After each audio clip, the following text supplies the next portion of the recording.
এটা Medina museum.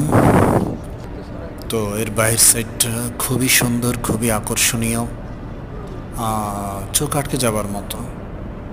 এর design, কারুকাজ এবং এর চারপাশ, আসলে এটা সম্পর্কে খুব বেশি করে কিছু ব্যাখ্যা করার আসলে নেই এভাবে, বা থাকলেও সেটা হয়তো কি বলবো, অনেকটা বুঝে পাচ্ছি না বা খুঁজে পাচ্ছি না এই টাইপের।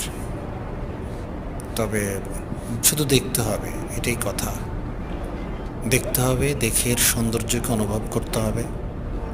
আর মিউজিয়ামের ভিতরে তো আসলে ভিডিও করতে দেয়া হয় না, যেহেতু নিষেধাজ্ঞা রয়েছে। এ কারণে বাইরের সাইডটি দেখালাম। তো দেখুন, উপভোগ করুন, এটাই বলবো। শুভকামনা সবার জন্য। আর এটা হচ্ছে তারেক রহমান।